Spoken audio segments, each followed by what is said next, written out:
Now next 4 rules for getting a car loan. Part 1. Dealers are legally allowed to add to your interest rate in order to compensate themselves, Kukla says, in effect, hiding the size of their profit from the buyer. The only way you're going to know if you're getting the best rate out there is if you've gotten quotes from other lenders. If you've been pre-approved by another lender, you can also use that as a bargaining chip when the dealer presents an APR. The FDIC also warns that consumers should be cautious about dealers who offer to pay off the loan on your trade-in. In some cases, the agency says, when dealers tell you they can make your existing loan go away, they pay it, then turn around and bury the cost in your new loan. The old loan doesn't disappear, you just don't see it because it's been added to the new loan. Dealers say all the time, we have multiple lenders, Kukla says, but they leave out the fact that they're really looking for the loan on which they can get the biggest cut.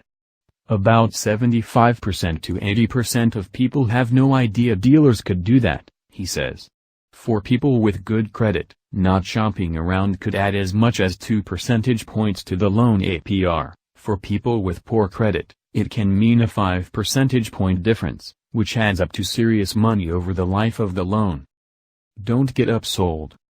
The profit margin dealers make on actual cars has decreased thanks to a better-informed public that compares prices online before setting foot on the showroom floor.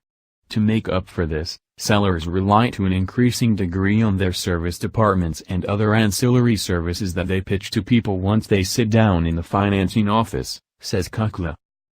About 50% of a dealer's profits come from the finance office, he says. As a result, car salespeople pitch things like rust-proofing, undercoating, gap insurance, extended warranties and a whole slew of other add-ons. Do you really need all, or any, of these?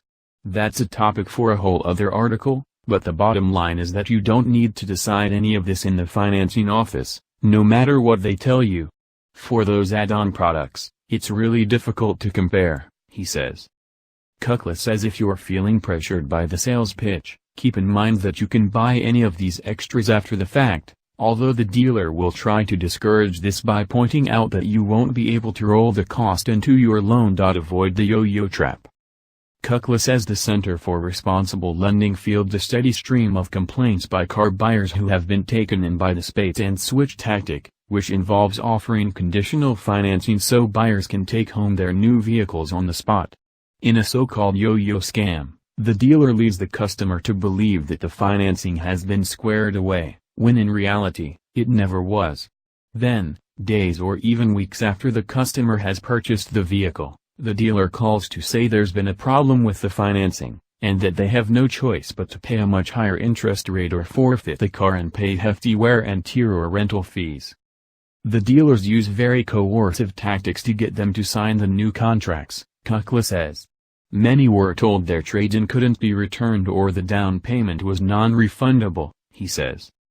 Kukla says there's a simple way to avoid this scam. Say you won't take delivery of the car until the financing is final.